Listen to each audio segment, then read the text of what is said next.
Okay, so our release is scheduled for tomorrow morning, and you'll be able to get access to all these things at that point. So unless it's delayed for some reason, expect it to go out sometime tomorrow around 9 or 10 Eastern time. And like usual, if you have any questions, just post them in the comments on Facebook, and I'll try to address any of those at the end. And if the webinar is over and you still have questions, you can still just leave them in the comments, and we'll try to answer them. Or you can always reach out to us to our support at inflatableoffice.com. So without further ado, the biggest thing that we're doing this release is addressing some of the requests people had with duplicate quotes coming in all the time. So this first one here, if there's now an option to configure if a customer can edit a quote and whether or not it will create a new one or not. So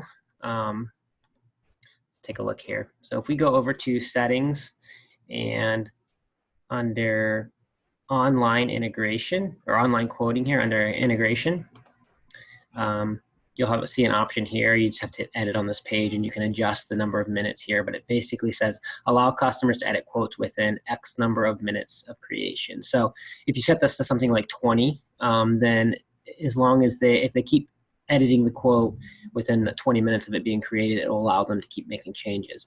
Now, if the quote's been altered by an administrator or an office worker, or if it's in a higher status than just a quote status, it won't let them edit it. If they make changes, it'll still make a new quote. So I'd recommend setting it to something like 20. By default, it's going to be set to 0, so it has the same behavior as it was previously. Also, so another issue we had was people editing a contracted event, and it would make a new lead, and then there would be a bunch of confusion. So by default now, if the quote is in a status above quote status, like it's confirmed or contracted, this edit button that's normally here on that quote confirmed page will not be there anymore. So if it's still just a quote status type lead, they can still hit that edit button, and then it'll take them to the quote form. I'm going to come back to this one here, but the next we have for the contract page, we added the sign now button on the signature line. So let me show you that one. And this was just to alleviate some confusion sometimes customers would have on where to sign the contract. So if we go over to this page, I think what would happen is sometimes this would be collapsed or they wouldn't notice it. So if you scroll down to the bottom, you'll now see, oh, sign now button, and they can click it. It'll highlight the section where they can sign it. So that'll be helpful, hopefully. So back to this last one that I skipped, we've added support for the European GDPR and Canadian CSAL. Basically, it's a requirement that you have to ask if they sign up for your newsletters, and it can't be selected by default, yes. So if you want to use that, it's under settings, under optional fields here. You can edit this page and turn marketing consent to on. I guess I'll show that to you real quick. And currently can't change anything. Maybe in the future we'll allow for this, but right now it's not possible. But it'll add this question here. It says, yes, get future communication from our company notifying you of specials. Now, if the customer hits yes and they submit this, it'll allow them to get newsletters and I think yearly reminders of the 2 emails. If they set no, then it'll unsubscribe them just from those 2, the newsletters and the yearly reminder emails. And that should be the basics to meet those requirements. So let's see what else here. Also under optional fields, we've added a few other things here. So you can, delivery method fees is now on here. So if you've had a flat fee for delivery methods or for surface fees, sometimes people will charge a flat fee for that. There's now also the option to turn those as an always recalculate this fee option like we had in the last release. So if you missed the details on that, you should check out our release notes for our last one, and it'll go into details about how this works. Also, we've added for these optional fields down here that you can add a custom field. We've added a new type here called select. And so if we want to say type of event, show it on the lead, type of select, we'll save it, come back, and now you can add your options. You can say wedding, DJ, and we'll just not do any spaces in between them. Birthday party, corporate, or whatever. You can do any type of question here you want. And then when you save, it'll, I forgot to hit the add to quote button here.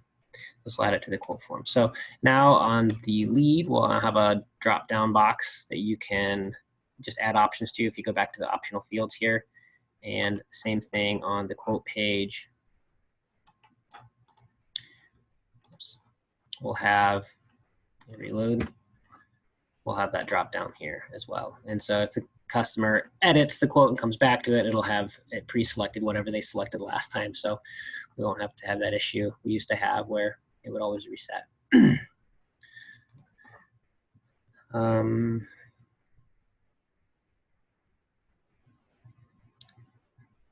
Yes, next, WordPress. You can now have multiple quote pages integrated on the same website. So this is for if you like to have multiple quote pages configured. So like, for example, if you had a wedding and a backyard party and a corporate separate like quote pages showing different inventory and things like that. Normally you'd have a lot of people have their own WordPress website for each one of those types.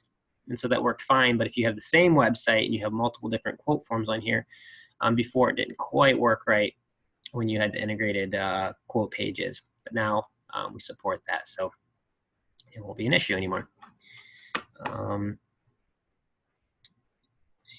Some people would call that one a bug fix, but I thought I'd make myself feel a little better and throw it under the features. So for IO phone, you can now configure whether or not it shows up as the customer's phone number on your cell when it's ringing it, or whether it's from your company phone number. So it's just a caller ID when it's ringing your worker's cell, just to make it easier for you if you want to know which customer's calling you, or if you just want to know, oh, I got a work call coming in. Next, here we got vendors. You can now set the default tax, whether they're taxable or not. So under settings, payment options, there will be this option here. And then whenever you're making a new vendor item under a quick add, it'll default either to always be taxable or not taxable.